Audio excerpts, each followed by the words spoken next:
Wonderful. All right, so today we're going to talk about community launches, specifically strategies to launch a new community.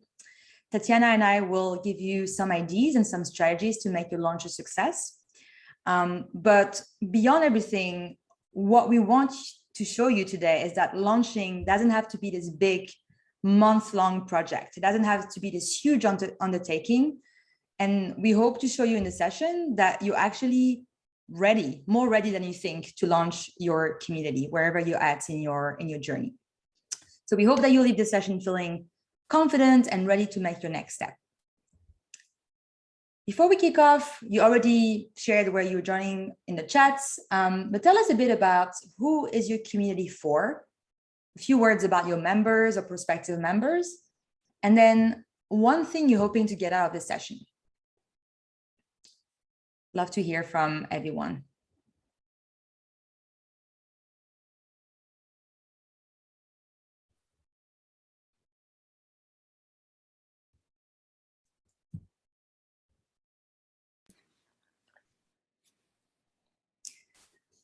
Let's see, Brenda, community of writers, amazing. Getting ready to launch in September. Wonderful. You're not alone, Brenda. So many folks are getting ready for a September launch, so you're in the right place.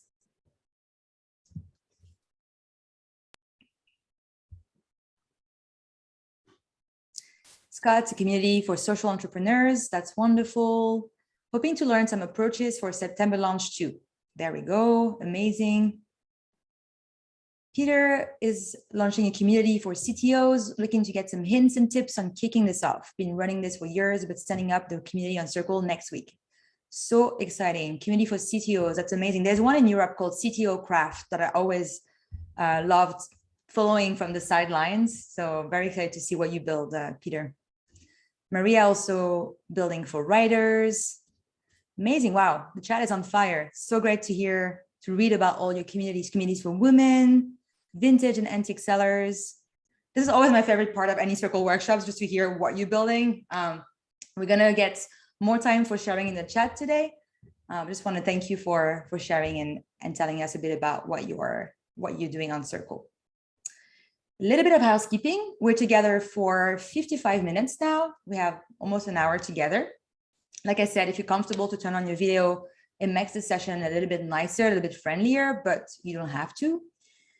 And there will be a replay of this session. This session is recorded, so you can dive into anything that you've missed or any of the strategies that we've shared afterwards. And that will be hosted in our video library. And I just want to add a screenshot here because we completely redesigned it. So it's the moment where the video library can shine. You can see here already Tatiana has done a lot of workshops with us, and you'll be able to find this session in there alongside all the resources that we'll share with you today. All right, so enough housekeeping. Let's get started. Before we dive in, I'd love to do a quick round of intro for Tatiana and I to share who we are, in case you haven't met us. Tatiana, would you like to start and tell us a bit about you and what you do in the community space? For sure. Hello? Hi, everyone. Can you hear me okay? I'm having a lot of I have too many things connected to my computer, and now I'm not sure. We can hear you. Okay. It's so good to be here. As you all might have seen me around, I'm a Circle expert. I've been a community builder for over 10 years at this point, and I've also always believed in the power of small businesses, and now small businesses online and what we can do. And what I do now is I help people build what I call community businesses. So building a business that really has community at the center of it, and really takes that into account in every part of the business. So what does it mean to market for community? What does it mean to sell for community? How can we reapproach everything through the lens of community? So that's what I do now. I run a course and community, which I host within Circle, and it's for thoughtful community builders that are launching or or at any phase of building a community business. It's so nice. It's the best little group of people. Some of them might be here, I'm not sure. So that's what I do. It's called Build a Community Business. And yeah, what I do is all about supporting people who are trying to build these kinds of businesses and have good values and want to put good stuff out into the world. Yeah. And you do it so well, Tatiana. So every time you talk about what you do, I just want to like stop everything and show everyone your community and what's happening behind the scenes. But we'll link everything in the replay so folks can find you and Build a Community Business. Awesome. On my end, in case we haven't met, I'm Mathilde. So I lead the community function at Circle. And my role is really focused on accelerating your success on Circle by connecting you with the right resources, but also with other folks out there, because that's the power of community. In Circle, you can learn from thousands of community builders who've built pretty much any type of community, and you can learn from wonderful experts like Tatiana. So my small but mighty team really focuses on creating resources and creating the conditions for you to learn from other people who are building community on Circle. Cool. Let's dive in. I'd like to kick off this session with a hot take of mine, and then we'll dive into more of the strategic part with Tatiana. Here's my hot take, or the thing that I want you to really just like digest throughout the session. It doesn't really matter how you launch, as long as you launch fast. All right. And here's why. Because launching your community means learning. It means learning what your members want, what your members need. And where you are in the early days of building something new, and especially a community, you really want to spend time validating what matters to your members, right? For example, will they tune in live for a weekly coaching session with other members? Or do they prefer to learn on their own, consuming resources and then coming together at a specific time asynchronously, for example? Another question you might ask yourself is, how much time will my members spend together in a community, and how much time will they spend interacting with the content, but also making connections? And of course, you can answer all of these questions by doing research. We often talk about the importance of doing, Rosaline, the importance of doing user interviews, like coming from the world of product myself, that's something I used to preach, like do user interviews, talk to potential members, like really understand their motivations, their needs. But then I realized that in the world of community, it's slightly different, because with a product, you need to validate if somebody's going to use your product, what you've built, to solve a problem. But with a community, you need to understand if people will come together to solve a problem. So it's slightly different, right? And you can do a lot of user interviews that will give you great insights, but I won't necessarily show you if your members will actually want to come together with you, with other people, to solve a problem. And it's also great to pay attention to what people do, not what they say they do. So to illustrate this hot take of mine, like doesn't matter how you launch or the details, but how fast you launch, I want to share a story that I might have shared already with some of you, but here's the slightly more, maybe the slightly longer version. So this is the story of how I over-engineered the relaunch of a community that I used to run. This community was called Jam. Jam was a community for product managers that I started in my first year in my career, a little while ago now, but it was an event series for product managers, conferences, retreats, events, and we used to gather multiple times a year. The community grew, it became a series, it became a community I could live off, which is not something I expected when I launched it. But long story short, COVID happened, right? And we had to transition this community to a membership model. We had to reinvent the ways in which our members came together. And so before joining Circle, before working at Circle, I was a Circle customer. I was like you, I was building my community on Circle. And so that was in 2020.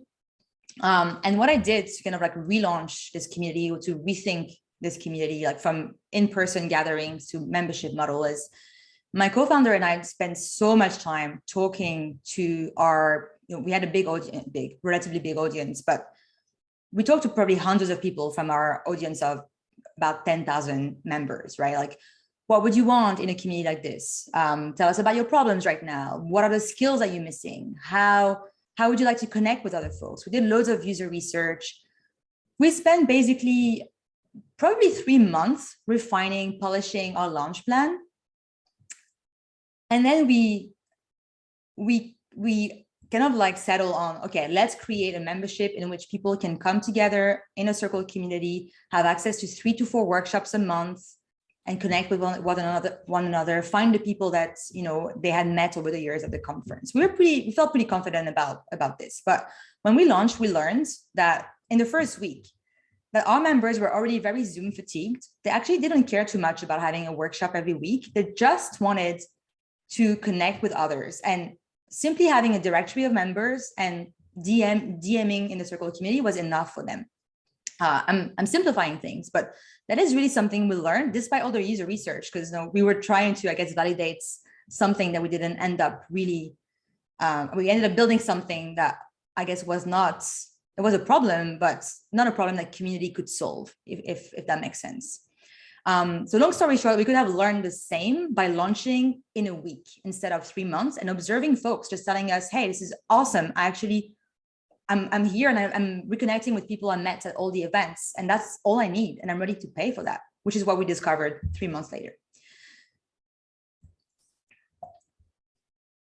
So a few of the mistakes that I made that you can easily avoid. Weeks of research, months, and I didn't even include like polishing our spaces. And I think we had redesigned our thumbnails like probably 3 times. Weeks of research, whilst I already knew my audience. I had spent 6 years doing conferences for those people. Like, it was a new medium, an online community, but I actually knew more than I thought, more than I realized. Second mistake, waiting for the perfect time. You know, we kept pushing our launch date because, you know, it was not the right week, or there was an online conference at the same time, and so on. And we wanted to capture a lot of interest, and we kept delaying our launch. And the third mistake, which is probably like, actually, I should have put it first, offering too much. You see here like this long list of things. We thought we had to just pack our offer, right? You're going to get workshops, discussions, a member directory. Whilst our members really cared about one thing, connecting with others. I mean, again, it can be different for your community, but in our case, that was what happened.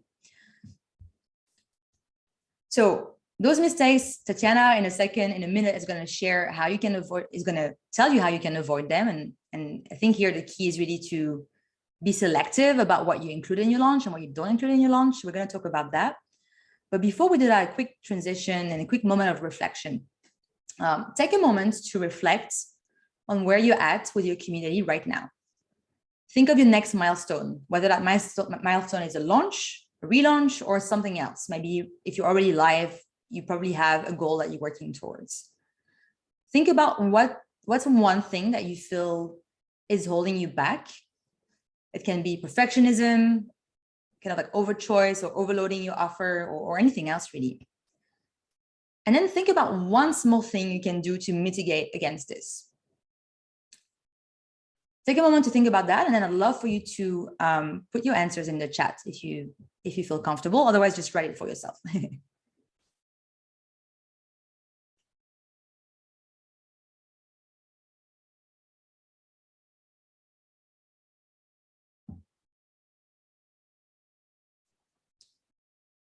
All right, so I'm going to read a couple of your answers. Super interesting.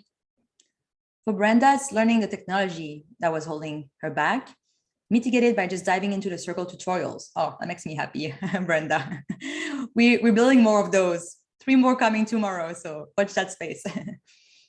Robin, fear of charging and perfectionism. Fear of charging is a big one. Tatiana can talk a lot about that if we want. Learning the technology, yes. Hopefully that's one thing that we can help you with. For Craig, it's overthinking and trying to get the perfect funnel and sales page. Yep, that's a common one as well.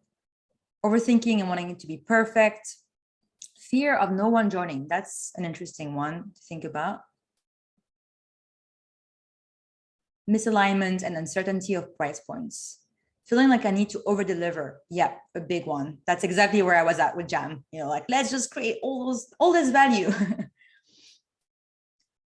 Well, thank you so much for sharing, everyone. It's I know it takes a bit of a, courage to share like things that might be holding you back, but it's really good to hear where your mind is at, and that's going to help Tatiana tailor the rest of this workshop. Tatiana, are you ready to continue the session with the strategies? I'm ready. Amazing. Thank you for sharing that, Matilda, and thanks everyone for sharing that in the chat. I hope that you all are seeing each other's answers also, so you can see a lot of us have the same kind of things in common, which hopefully normalizes that, the perfectionism, the feeling like you need to over deliver, the like trying to like make every single thing perfect and make sure everything is in its place. One thing that I like to remind people who are building community is being imperfect in community is a requirement of you as a community leader. If you don't show the cracks in what you're doing and in you, then people will have no space to connect, because we connect over the things that aren't so perfect. So if you're showing up perfect, you're actually preventing your people from showing up as themselves and being imperfect as they show up in the community, which is another reason to launch as soon as you can and try to figure out a way to get things out there and start gathering people, even if it feels like you're not ready. And sometimes being transparent with that with your members is going to help you find your first members also. I wanted to say before I start that one thing that not everyone, but some of us here might be thinking about is, what if I don't really have an audience? I don't really have a group of people to launch this to. And I very much come from that perspective myself, because when I launched my community, I had a very small audience. I was mostly working with people one-on-one, and I hadn't really been talking about this stuff publicly. So a lot of my thinking in the last year that the community has been running has been around, how do we get to community faster? And I don't think that you need to build this big audience and then later build community. I think you can just build a community. And that's kind of the strategies that I'm going to share today. Today, I'm going to talk about lots of different little things that you can do. So it could be overwhelming, but try not to get overwhelmed with it. At the end, you'll see kind of a way to pick the ones that you're actually going to do. Think of this as like a big buffet of ideas of different things that you can do, and just like pare down, launch faster. It's way better to just get something out there than to wait and not launch something, as Mathilde has shown us in her example. Okay, so yeah, buffet of ideas, exactly. Okay, so I'm going to start sharing.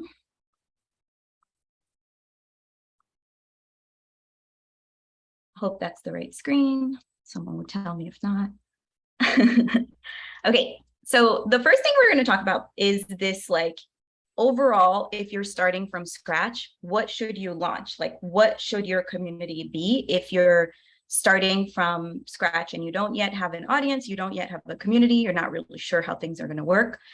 And it's basically like the chicken and the egg problem. You're trying to sell community to people, but how can you sell community before you actually have the community there to talk about? So I'm going to give you some examples of things that you can do, specifically one for each of the 4 types of community businesses. I've talked about this in a previous workshop. I think that there are basically 4 types of community businesses, and these are the 4. A membership community, an evergreen course that has like office hours and a community attached to it, a cohort-based course, which is basically like a short-term community, and group coaching, which is like smaller group. There's connection involved, but it's much more around group coaching. So I'm going to talk about one way that you can just craft something to launch fast in each of these 4 different types of community businesses. And you might have like a combination of a few of them. So don't worry too much about like this being super strict. So for membership community, one way to start this and like de-risk it for yourself and for your members is to launch with like a 3-month experience. So don't even think about it being like an ongoing thing that people are paying for every month. Just design what 3 months would look like if like everyone was going to come together for 3 months and then leave after the 3 months. So this helps de-risk it for you, because what if you hate it and you don't want to build a community? You can just stop and not do it after the 3 months. But also for your members, because it's 3 months, they can say like, okay, I know what my next 3 months are going to look like and I can join this. So even if you're starting from scratch and they're not exactly sure what it's going to look like, it's okay because it's only 3 months. So it's important that you design something that is like analogous to what your eventual member journey is going to be. Your growth journey is what I call it. And then schedule everything in advance and try to like really paint a vivid picture of what this is going to look like for your members. So if you think it's going to be the like once a month, we're going to have a guest speaker, try to like already have those guest speakers and know that like September is this person, October is this person, November is this person, and this is what we're going to be doing. So the more specific you can get with it, the easier it is for people to visualize and the easier it is for them to come in and do this with you. This works even if only like a handful of people join, because then it turns more into like a group coaching situation, but you're still learning from the people who join and you can still get a lot out of it in terms of like what your ultimate community experience is going to look like. So you can easily turn this into a real membership that people are paying for continuously. So that's one idea. So let's say you want to go towards the model of having like an evergreen course, evergreen meaning like it's recorded lessons, plus office hours like Mathilde does here in Circle, office hours and other events also. What you can start with here is a challenge. So a challenge is like even shorter term than 3 months, and it has like a very specific outcome. And you can record short videos or written content. Don't let this hold you back, because you can literally record them right before you send them. There's no need to like have all 12 of them ready or however many you have ready. In fact, I think it's better not to have them ready, because you're hopefully learning as people are engaging with what you're doing. And then you can just launch some kind of very simple accountability structure to connect members to each other so that it's still a community experience. And then this will help you both design the content for the course if you don't have the course yet, and also start seeding the community with the first people who are interested in this kind of content. Mathilde, stop me if there's something in the chat that I should be paying attention to. All good. I think there is a question that we can cover during Q&A at the end, which is a good one. Cool. This is the challenge that I'm doing right now. Are you doing it, Mathilde? I'm not. That said, there's something that just popped up that's relevant. Please explain accountability. What do you mean by accountability? Yeah. So for the evergreen plus, like you want this structure is something that is more focused on the learning. So you have to like introduce something that gives people an excuse to connect with each other. Otherwise, they'll just do the course on their own, come to the office hours, only talk to you and not talk to each other.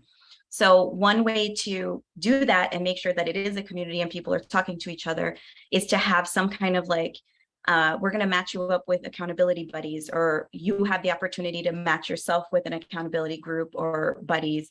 And this is what you should tell each other every Monday in the DMs. So anything that you can put into place there so that people are actually connecting with each other and not just treating it as like a course that you would get on like the internet. But yeah, this is like a really good example of this. I highly recommend this for honestly, like building the stuff that we're talking about here. It's a design challenge that is like the basics of design for people who aren't designers. I'm learning a lot from it. And I think it's 20 days. Yeah, it says 20 days.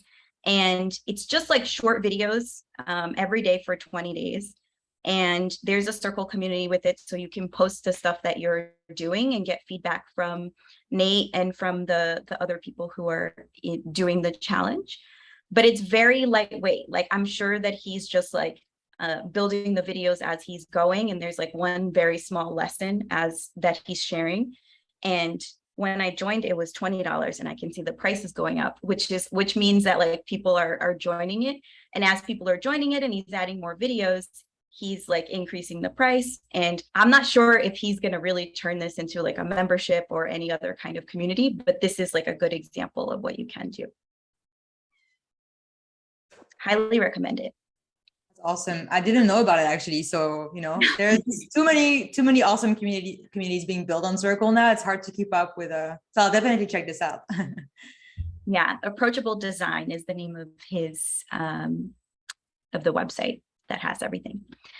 Okay, so if you're doing a cohort-based course, what I would start with is a beta cohort. That's what I did for my course. And what I did is basically I pre-sold 10 spots to the course. I had nothing built, zero. Like I had no idea what I was going to talk about. Like I roughly had a structure so I could like tell people about it, but I didn't know what it was going to be. And then I just taught it live to those 10 people. And that's how I tested the content. That's how I knew like, yes, these are the types of people who I want to have in the community and to take this course. And then from there, I started to build a structure around what the course was actually going to be.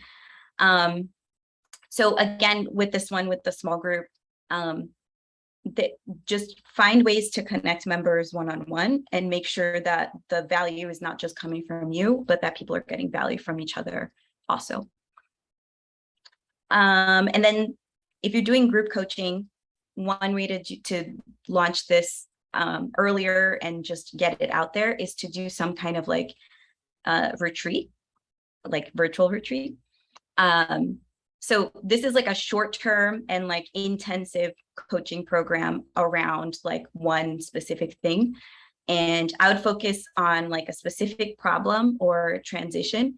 And hopefully all of these are getting your people ready to get more within the actual community that you're launching. So you're testing like, are these the right people to be in the community? Am I doing these the right way? Am I reaching them in the right place? Like all of these things you're testing as you're doing this. And I don't think I mentioned this in the beginning. All of these, in my opinion, should be paid. So if you don't have them be paid, if you do them for free, you're not actually testing those things. Like you're testing with a different group than the group that might eventually actually buy your stuff. And someone put in the chat, how short is short term for this one? So it depends on what your program is. This literally could be like one full day, like it could be like a one full day retreat, all the way to like, I would say like 2 weeks. You want like, ideally here, you're testing like how your content is gonna feel like in a group context and like the things that you can introduce so that people are connecting to each other. So the shorter you can make it, the better. I think the more intensive. So you could even do like one day and then do like a follow-up like 2 weeks later or a month later or something.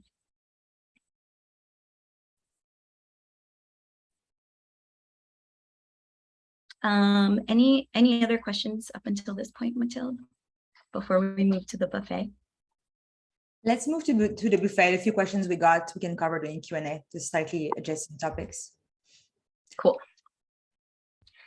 So launch buffet. So I think when we say launch, I think it sounds really scary and it sounds like you have to be on your computer for like 48 hours without going to sleep and like doing all these things at the same time. And like, it's really stressful and you don't get any sleep.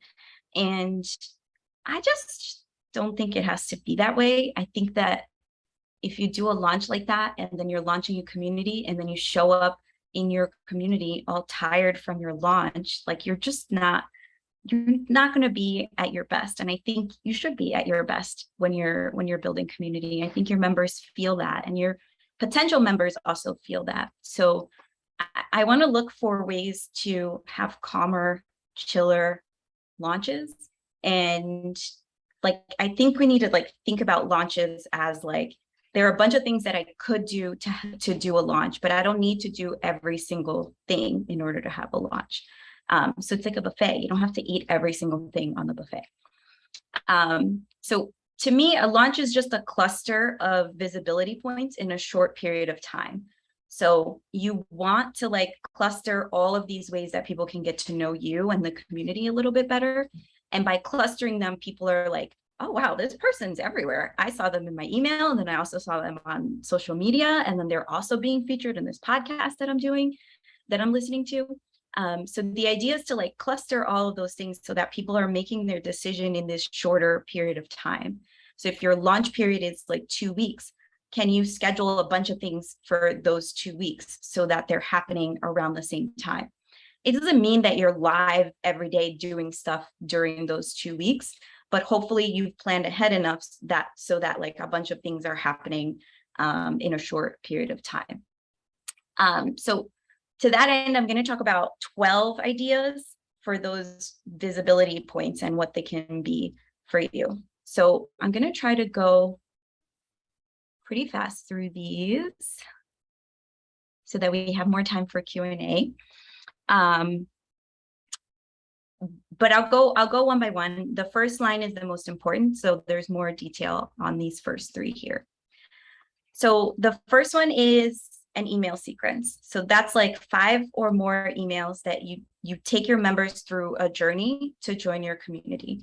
So this is a good time for you to like include your personality, tell stories from you personally, talk about the possibility that your community enables.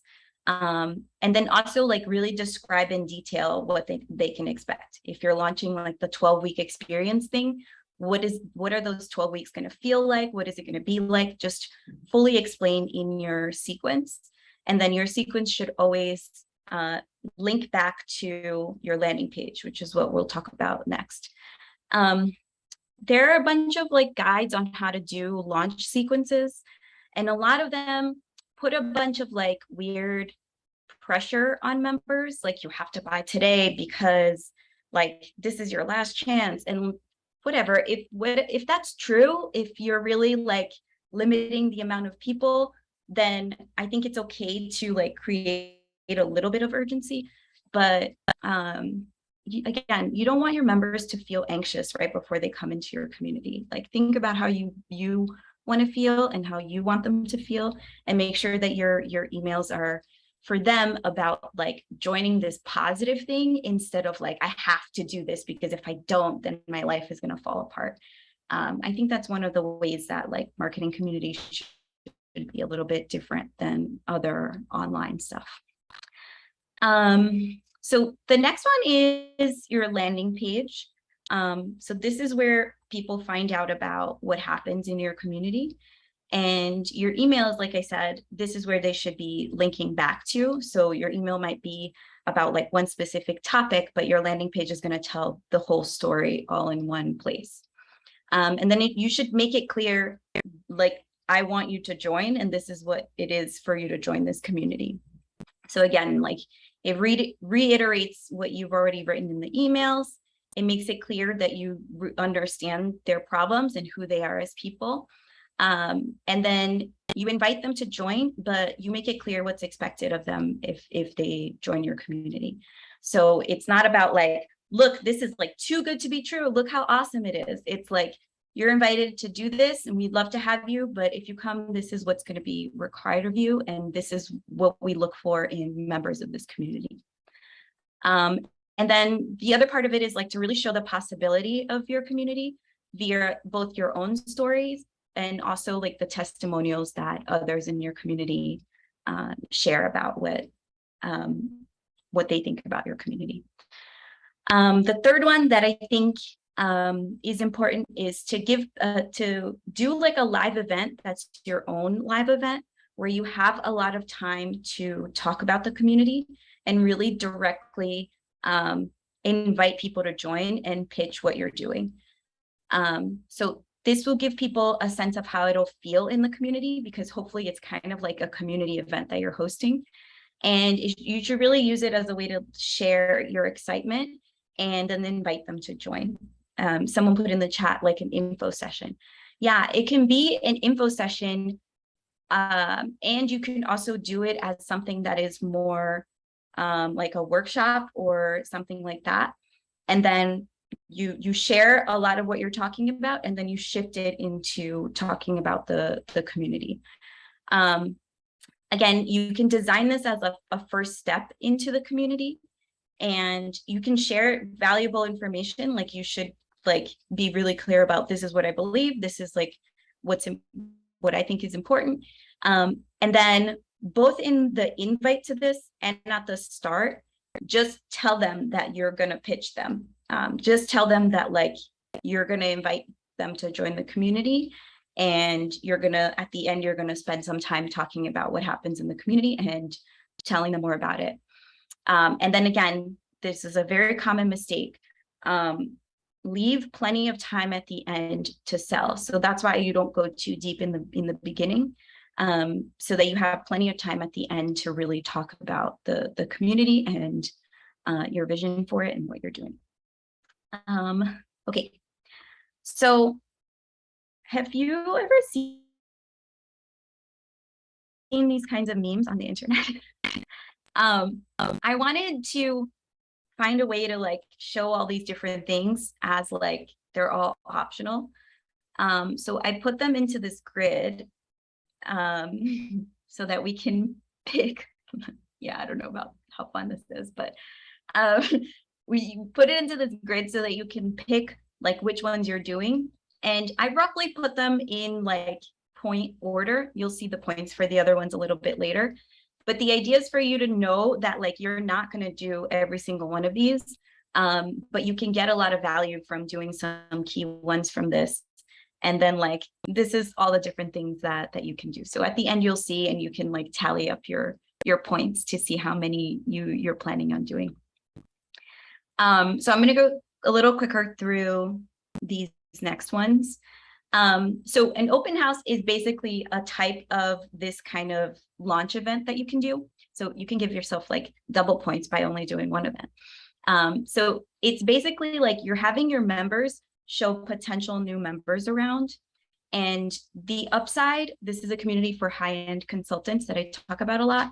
They did one, they've done more than one, I think now. And what they do is they recruit existing members to come and tell new members about what happens within the community. So they split everyone up into breakout rooms, and all the breakout rooms have at least one existing members. And the others are just getting to know the existing member and talking to them about what happens in the community. And then it gives them like a really kind of honest way to learn about the community and to meet other people who are already in it. I really like this structure. It's like a really like community-y way to invite people into the community. And then if you do an event like this, you could do the pitch thing at the end or in the middle or whenever it makes sense for you. The next one is a guest workshop. So this is when you partner with an existing community. So you go to a different community and you host workshops on your expertise. I talk a lot about this, this technique, especially if you don't have a big audience yet. One place to go if it's relevant for your community is to host a virtual field trip for Creative Mornings. So just to give you an example, if Creative Mornings has the type of audience that you're looking for, you can apply to host a virtual field trip for them. And then through that field trip, you can tell them more about the community that you're building or the thing that you're launching or whatever you're doing within that. But you can also do lots of different types of events. This is an example of a guest workshop in a community. The next one is to host a summit. Again, this is one that you can double count if you host this and then you also do a pitch live during the summit. So it's a live event that happens either across a lot of hours or a lot of days where you bring together a bunch of speakers, and each speaker ideally is promoting the event so that you get like a big group of people who wouldn't have otherwise been in your audience. I wouldn't start with this. So if you're starting from scratch, I'm not sure that the summit would be like a thing that I would pick. But as an example, Circle has hosted a few summits. with a bunch of guests. So that's one example. And I also like what Kay from Rad Reads does. He has a cohort-based course called Supercharge Your Productivity. And before each cohort, they do this like this boot camp where they bring in guests, and it's basically a summit, but they call it a boot camp. And it's free, and they get a ton of people there, and then they convert a certain percentage of those people to join the course. So if you have any of these in this category, it's 5 points. I'm going to keep going. Public speaking. So this is like applying to speak at existing events or conferences that your potential members will attend. So what are your industry conferences? Are there any happening right around when you're actually launching? Can you use this as a thing that you're talking to your audience about as you're doing it? So this is another example. Podcast guesting. So being a guest on a podcast is a really good way for people to get to know you and for you to access other audiences.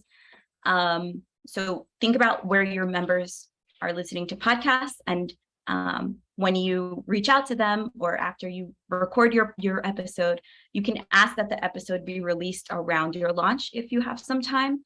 I think this is worth it, even if it's something that's not related to your launch. It can come out later, and it's more of like an evergreen way for people to find out about what you're doing. These are 2 services that people in BACB are using to do this, Podcast Hawk and Podcast Guest. This is a way for you to find podcasts to pitch yourself to. Podcast Hawk helps you send the emails to get booked also. Oh, is my video frozen? That's good because I'm getting sweaty. We can hear you perfectly though, so it's all good. That's the most important. Okay. Yeah, it's not frozen for me. I'm not sure. Now we see, I don't know if you turn it off. Now we see a black screen. No, I didn't. Okay. Let me. Jocelyn's seeing video. Okay, so maybe it's just me. Thumbs up if you see Tatiana. Is that better? You're back for me. Yeah, all good. We got you. Sorry about that. Okay. Okay, the next one is co-hosting events. So the idea here is you have someone else who has a similar audience to you, but they do something slightly different, and you partner with that person to co-host an event, and then you share the audience of the people who come to the event. So for example, if you have like an entrepreneur community and you're focusing on marketing, and then there's someone else who has an entrepreneur community, but they're focusing on mental health. So maybe you host like a mental health for entrepreneurs event, or like mental health for marketing entrepreneurs event. Like you come together with somebody else and you host an event that's relevant to both your audiences, and then you pull that together. So this section, 3 points each if you do these. Part of why this is like less points for these is because you don't get to really directly pitch what you're doing. You're kind of on somebody else's platform. So these are very valuable, but in terms of like launch and getting people to find out more about you, they're kind of on the lower. Okay, last section. So this last section is basically like some social media ideas for things you can do. And they're specifically like launchy social media ideas. So LinkedIn, you can like either feature existing members by interviewing them on LinkedIn, or you can have speakers that speak to your audience and interview them on LinkedIn. And you can do that, and then like in the video, send people to your landing page. Twitter Spaces, maybe you have like a spicy topic that you want to discuss, and you gather other people who are in your space to talk about that, and then have everyone co-promote the space. And then within the space, you can mention your launch. You can talk about the thing that you're doing. Again, this depends on like the platform that you like and what you go to. Instagram Live is the last one. You can feature your existing members again, or speakers, as a way to reach their audiences as you're launching. There's a community in BACB that does this really well. I think they actually have moved this to Facebook Live because they had more of an existing audience there. But they take its diverse ability. It's a community for people with disabilities, and they basically like just feature their members through their Instagram Live, and they're just talking about the community. And every time they do it, they have at least a couple of people join the community. So those are 1 point, because they're like very unpredictable about what will happen because it's social media. So sometimes it can go really well, sometimes it doesn't. So I'm going to have you tally that up. But I just wanted to quickly mention what BACB is. So I talked about it in the beginning. It's the course and community that I lead, and it's a 4-week cohort and then a full year community experience that you're basically learning about community, but while in community with other people who are also kind of on the same boat, and getting a ton of support on all the launch stuff, all the marketing stuff, all the tech stuff, anything that you need. There's probably someone in the community who can help you with it. If you've considered joining before, if right now our next cohort is not until October, but what we do is you can join at any point, and if you join now, you get the time between now and the next cohort in addition to the full year. So your year only starts counting once your cohort starts. And right now we're doing like a cool launch camp. People are like giving each other feedback on their landing pages. It's been really fun to be in there. And if you have any questions on that or anything else, you can DM me on Circle or on Twitter or anywhere else you see me, and we can chat. So I'd love to hear if anyone is actually doing this, if you could like sum up like what you're planning, how many points you're going to have for an upcoming launch that you're doing.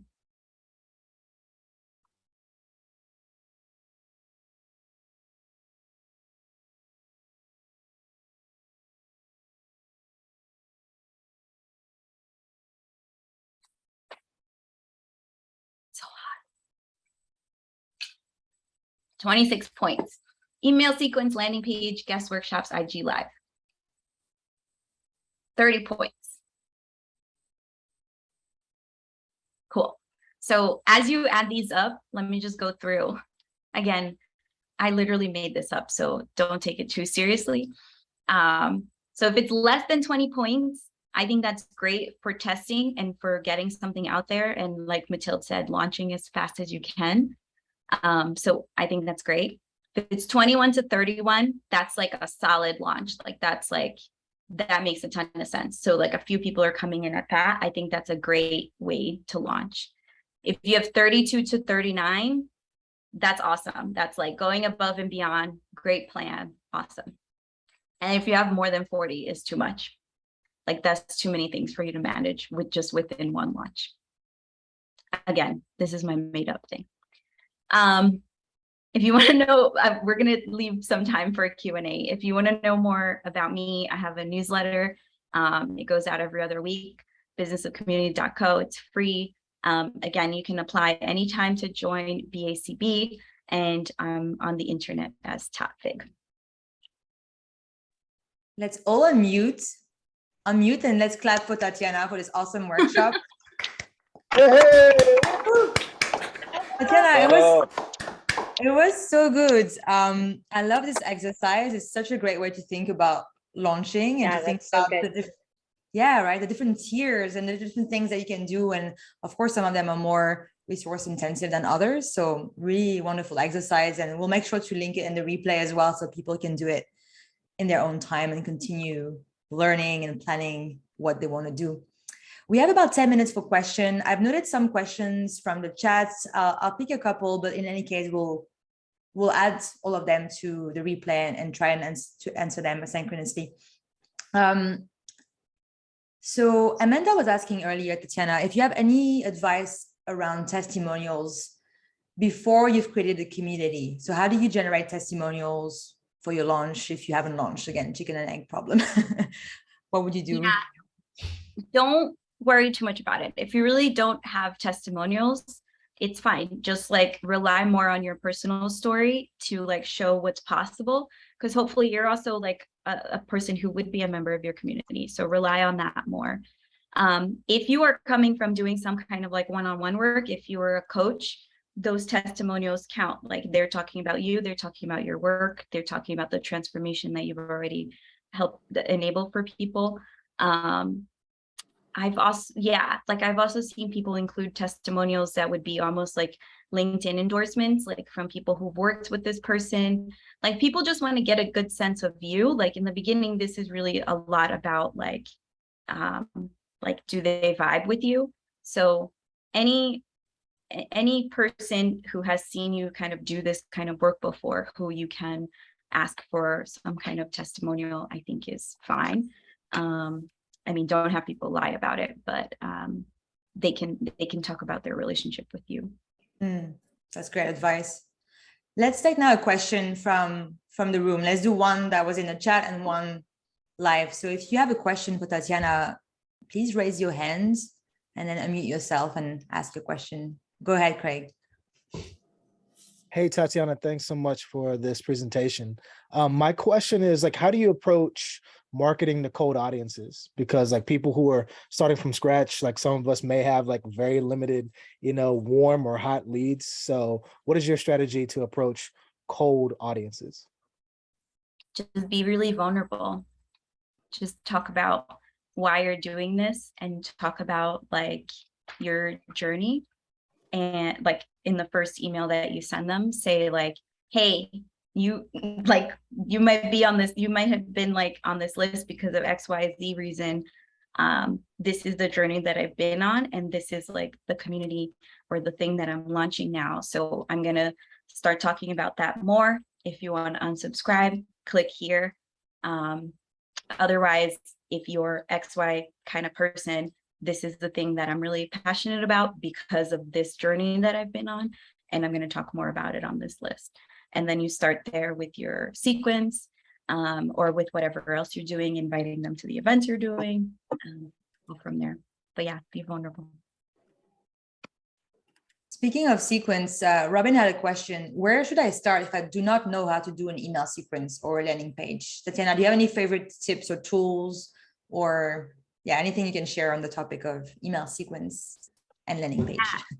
You don't have to overthink it. So if you have a small list and you just have they should have a place to unsubscribe. So it is good to use, like I use ConvertKit for emails, but you can use whatever email tool you use. But you can turn it into a sequence eventually, but in the beginning, you could just be writing the emails as you're sending them. So you send them to the whole list. You like think of your first email and you send it on Monday, and then like depending how long your launch sequence is. I had another workshop that Matilde showed earlier that is about launches, and I talk a little bit more. Actually, I don't know if I talk a little bit more about launch sequences there, but there's like a flow that you take people through. I suggest that you start with like your story, like I said, like this is what I am, this is what I believe, this is like what this vision is, and then little by little you like disclose a little bit more details about what you're building and what you're doing. But yeah, in terms of the technical stuff, don't overthink it. Just send an email every few days to your list. Like just make sure people get an email every other day or something, depending on how long your launch period is. Yeah, and just to add to that, if you do need help with the technical stuff or the implementation, do come to office hours every Tuesday. We can help you with that.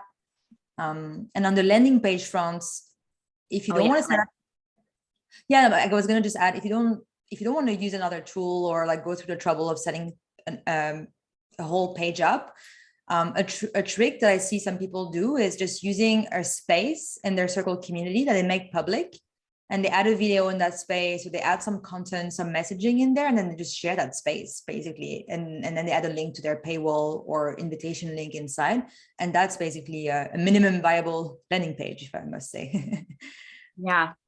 You can also use like whatever tools you're already using for other stuff. Like a lot of Yeah. them already have a landing page, like ConvertKit has a landing page thing. I use Card for landing pages, Card with 2 R's. It's very cheap. You can get it up very fast, and they have good templates that you can use.